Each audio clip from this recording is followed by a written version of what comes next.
దివ్యవాణి ప్రేక్షకులకు శుభాభివందనములు. క్రీస్తే పునాదిగా అనే కార్యక్రమానికి మనందరినీ కూడా ఆహ్వానిస్తూ ఉన్నాం. బాగున్నారా? ఈ సమయంలో మనం దేవుని వాక్యాన్ని విందాం. మొదట ఈ పాట ద్వారా మన దేవాతి దేవుని ఆరాధిద్దాం. అటు తర్వాత మనం దేవుని వాక్యాన్ని విందాం.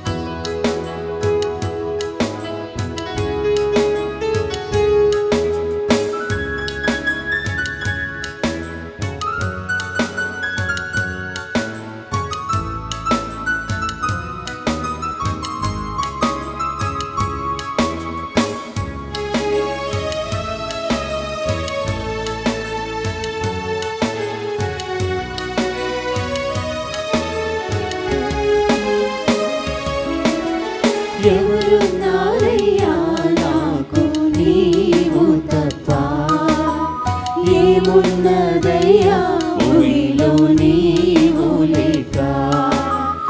ఎవరున్నారయ్యా నాకు నీవు తప్ప, ఏమున్నదయ్యా భూమిలో నీవు లేక. నా యేసయ్యా హల్లెలూయా, నా యేసయ్యా హల్లెలూయా, నా యేసయ్యా హల్లెలూయా, నా యేసయ్యా హల్లెలూయా. ఎవరున్నారయ్యా నాకు నీవు తప్ప, ఏమున్నదయ్యా భూమిలో నీవు లేక. ఎవరున్నారయ్యా నాకు నీవు తప్ప, ఏమున్నదయ్యా భూమిలో నీవు లేక.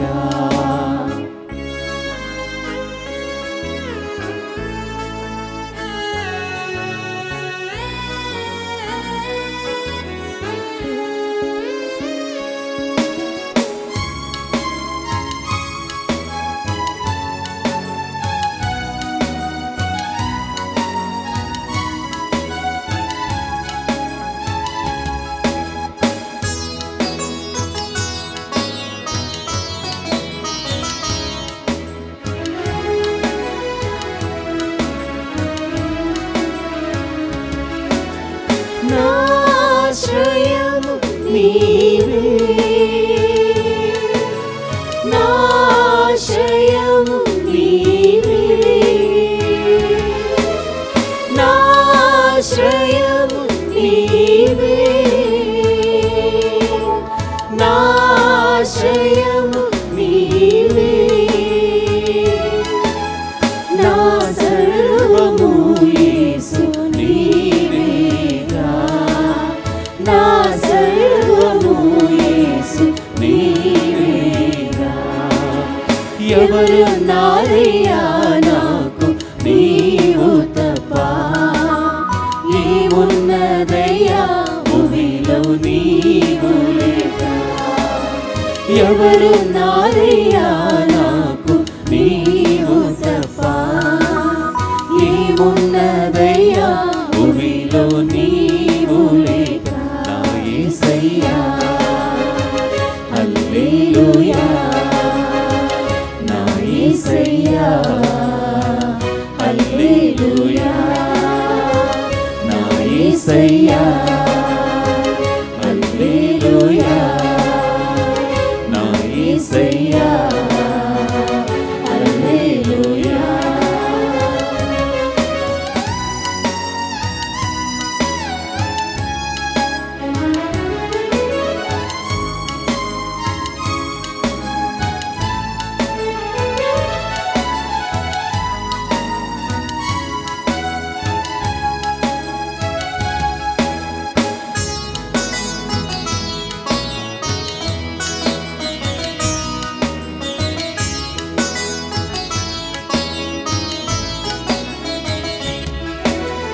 ఈ భూమికి దీపం నీవే, నా హృదయలో వెలుగు నీవే. ఈ భూమికి దీపం నీవే, నా హృదయలో వెలుగు నీవే. అన్నింటినీ వెలిగించే దీపం నీవే, అన్నింటినీ వెలిగించే దీపం నీవే. ఎవరున్నారయ్యా నాకు నీవు తప్ప, ఏమున్నదయ్యా భూమిలో నీవు లేక. ఎవరున్నారయ్యా నాకు నీవు తప్ప, ఏమున్నదయ్యా భూమిలో నీవు లేక. నా యేసయ్యా హల్లెలూయా, నా యేసయ్యా హల్లెలూయా, నా యేసయ్యా హల్లెలూయా, నా యేసయ్యా హల్లెలూయా. వాక్యం వినబోయే ముందు తలలు వంచి ప్రార్థన చేసుకుందాం. మమ్మల్ని మిక్కిలిగా ప్రేమించు మా తండ్రి, నీకు వందనాలు, నీకు స్తోత్రాలు ప్రభువా. ఆశ్చర్యకరుడవు, ఆలోచనకర్తవు ప్రభువా. మరొకసారి నీ వాక్యాన్ని వింటూ ఉండగా మాకు నేర్పించి బోధించమని యేసుక్రీస్తు నామంలో అడిగి వేడుకుంటున్నాము తండ్రి. Amen, amen.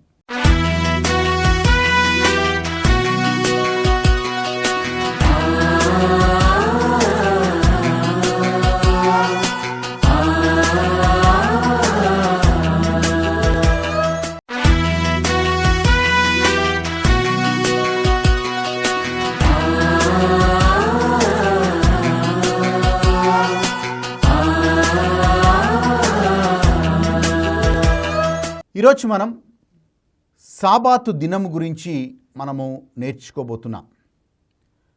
ఈ మధ్యకాలంలో చాలామందిని యవనస్తులను చూస్తూ ఉన్నాం. అలాగే చాలామందిని, మనలో కూడా చాలామంది ఆదివారం కూడా చాలా బిజీగా ఉండి వాళ్ళు చర్చికి వెళ్ళకుండా, వాళ్ళు గుడికి వెళ్ళకుండా, వాళ్ళు వేరే వేరే పనులల్లో నిమగ్నమైపోతున్నారు. ఆదివారం రోజు కూడా వాళ్ళు ఆ గుడికి రాకుండా వాళ్ళు అనేక వ్యాపారాలు కావచ్చు, ఫంక్షన్స్ కావచ్చు, ఇంకొంతమంది అయితే గుడికి వెళ్ళి ఏం ప్రయోజనం లే అని అలసత్వముతో, నిర్లక్ష్యంతో వాళ్ళు ఉండటం మనం చూస్తూ ఉన్నాం. ప్రత్యేకంగా ఈ కాలంలో యవనస్తులందరూ కూడా గుడికి వెళ్ళడానికి ఎక్కువగా ఇష్టపడట్లేదు. ఈరోజు మనం ఎంత ప్రాముఖ్యమైందో ఆ సాబాతు దినము అనే విషయాన్ని మనం నేర్చుకుందాం. మన నిర్గమకాండంలో 20వ అధ్యాయంలో మనం చూస్తున్నాం. ఆ వచనం ఎలా మొదలవుతుందంటే, మీరు సాబాత్ని జ్ఞాపకం ఉంచుకోండి అంటున్నాడు. ఇంగ్లీష్లో చక్కగా ఉంటుంది, రిమెంబర్ సాబత్. అంటే మీరు సాబాతు దినాన్ని మర్చిపోకండి అని అర్థం.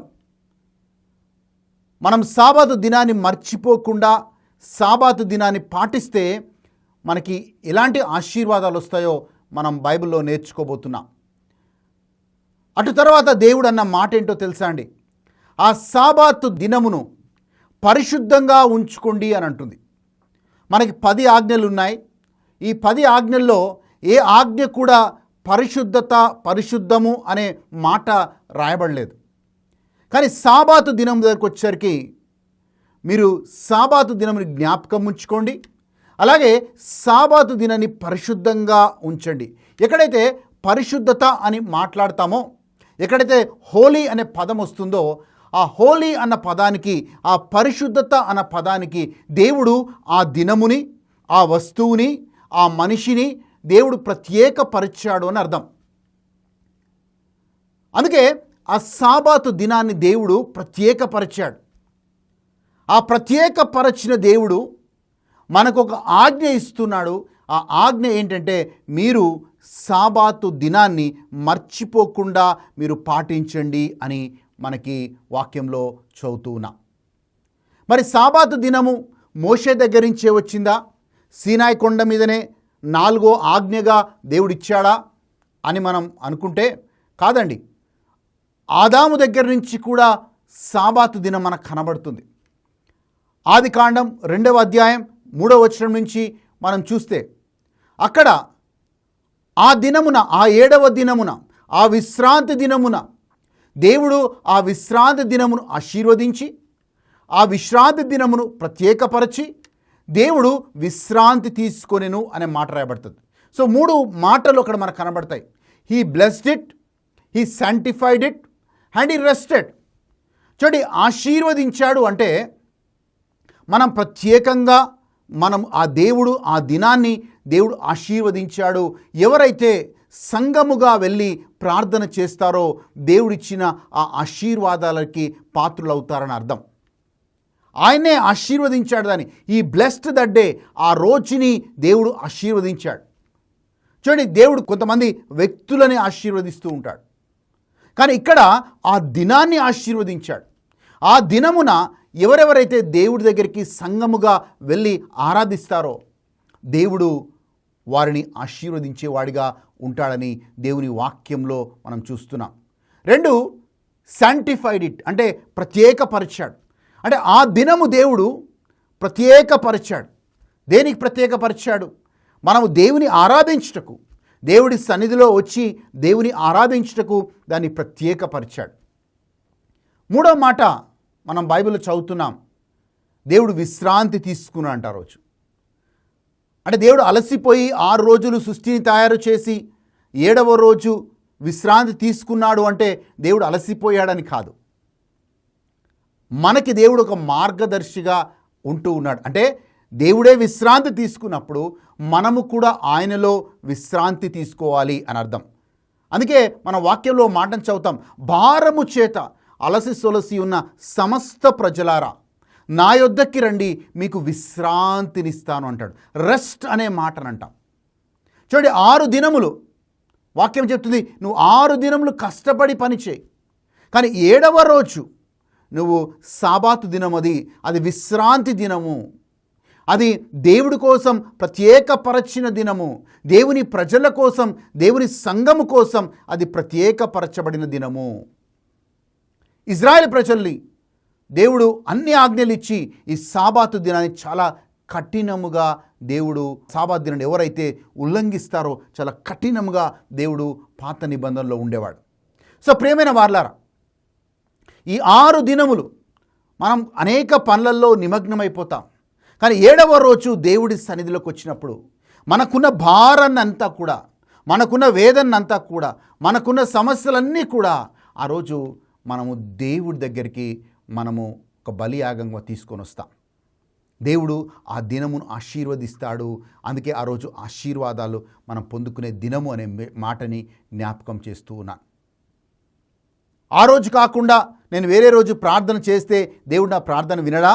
ఎస్, ఖచ్చితంగా దేవుడు మన ప్రార్థన వింటాడు. కానీ ఆ రోజుని దేవుడు ప్రత్యేకపరిచాడు అన్న విషయాన్ని జ్ఞాపకం చేస్తున్నాను. It's a special day. దేవుడు అది ప్రత్యేకపరచిన దినం, అది చాలా ప్రాముఖ్యమైన దినం. ఆ రోజు దేవుడి సన్నిధిలోకి వచ్చిన వారు ఆశీర్వదించబడతారు. దేవుడు ఎందుకు కఠినంగా ఉండేవాడు పాత నిబంధనలో ఒక్కసారి చూద్దాం. మీరు బైబిల్ గ్రంథాన్ని తీసి చూసుకుంటే సంఖ్యాకాండం 15వ అధ్యాయం 33వ వచనంలో మనం చూస్తున్నాం. ఒక వ్యక్తి ఆ సాబాతు దినము రోజు కట్టెలేరుకోవడానికి, సాబాతు దినాన్ని ఉల్లంఘించి దేవుని ఆరాధించకుండా ఆయన కట్టెలేరుకోవడానికి వెళ్ళాడు. ఇది గమనించిన కొంతమంది ఆ వ్యక్తిని మోషే దగ్గర తీసుకొని వస్తున్నారు.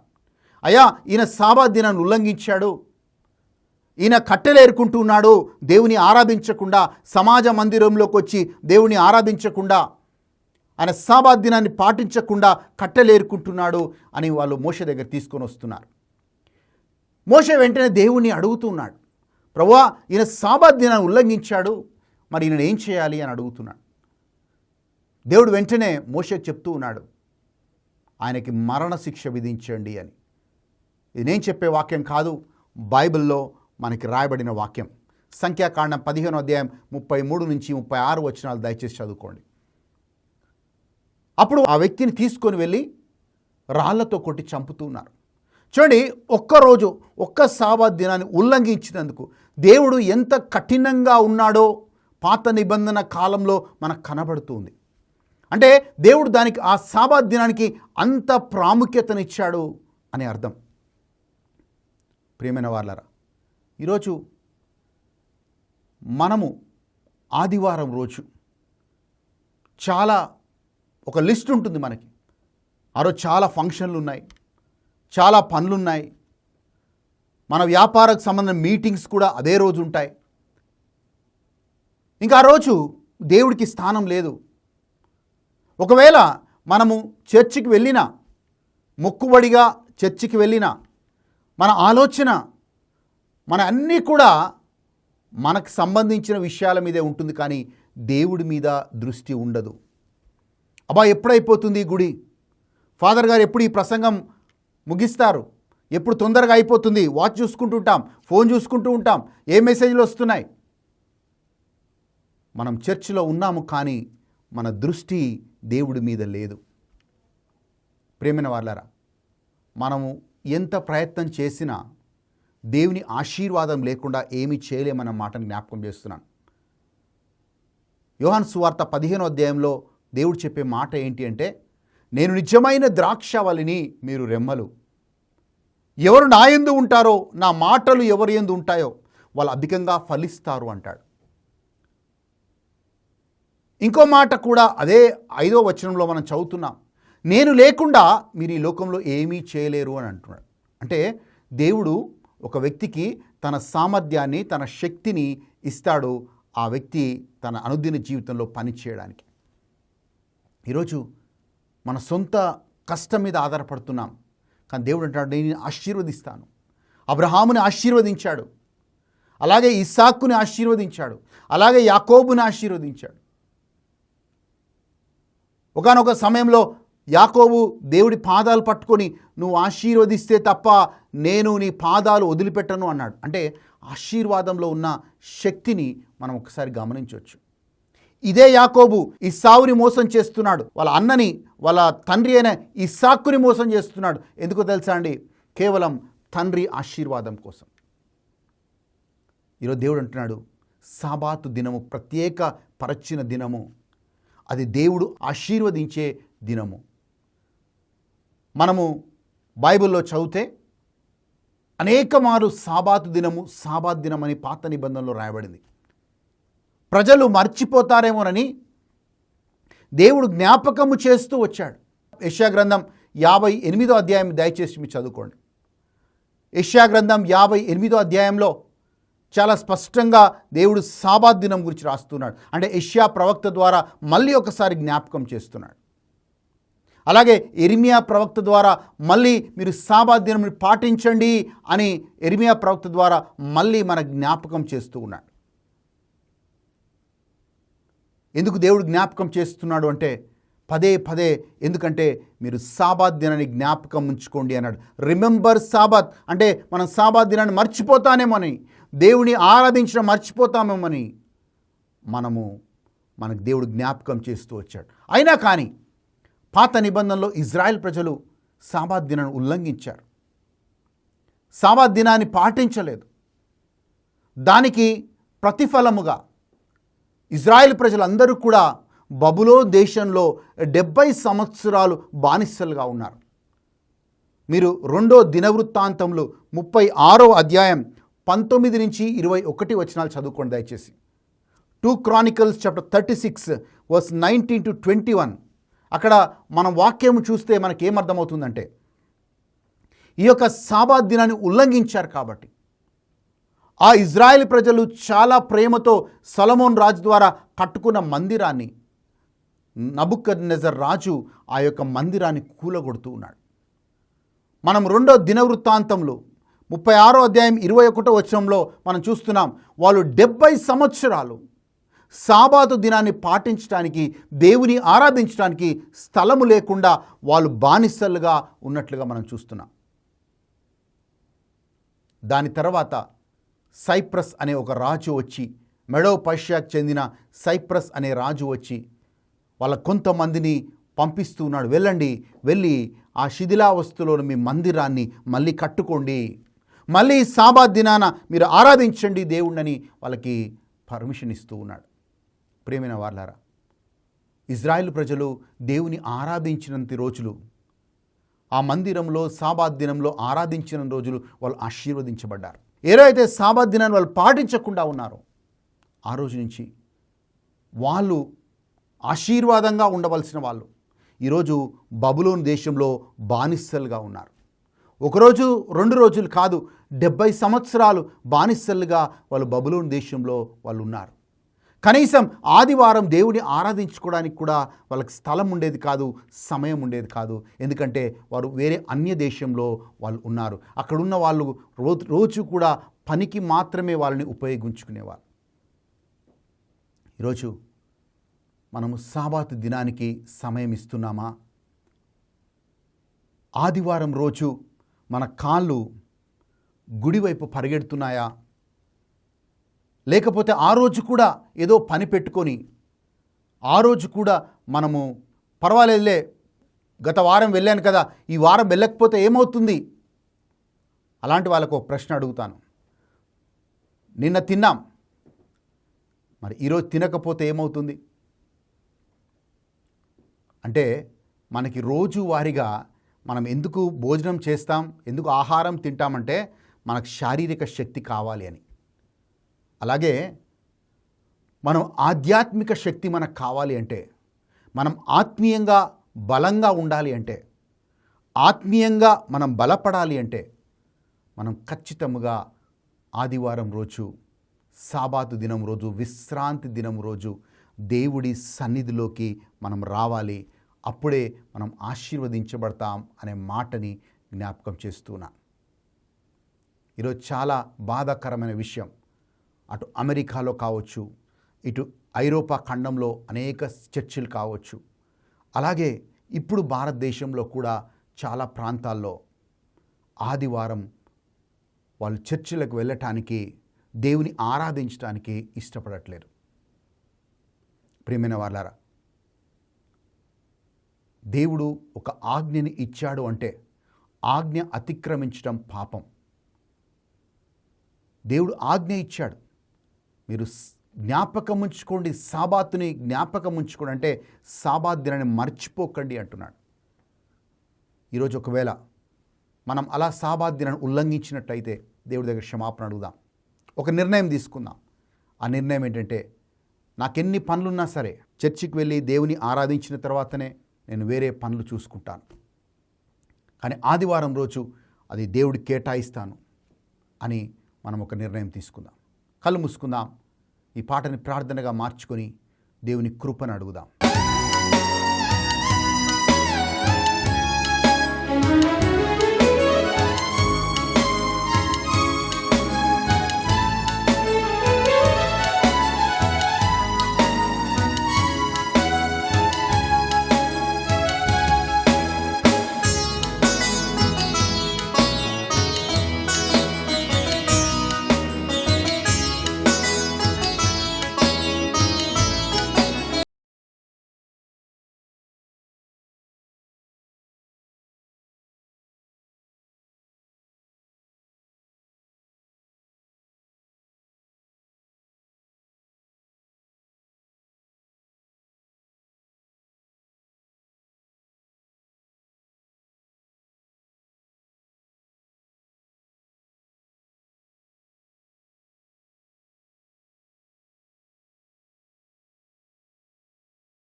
ఎవరున్నారయ్యా నాకు నీవు తప్ప, ఏమున్నదయ్యా భూమిలో నీవు లేక నా యేసయ్యా.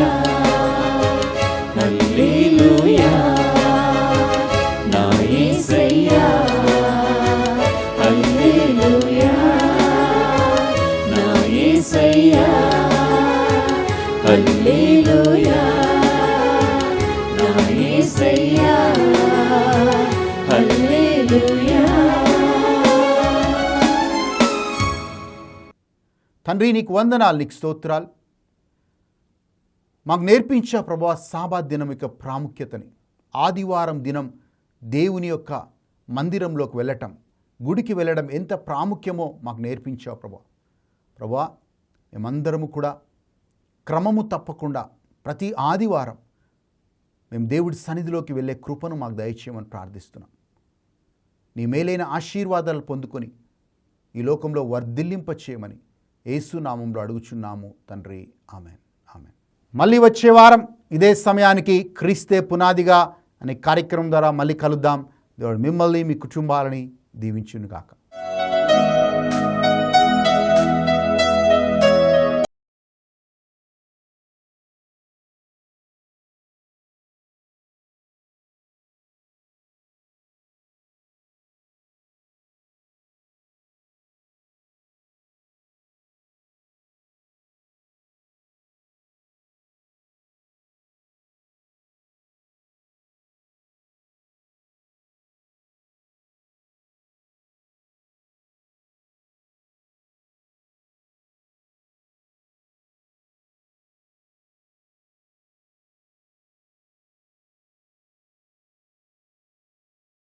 నీదే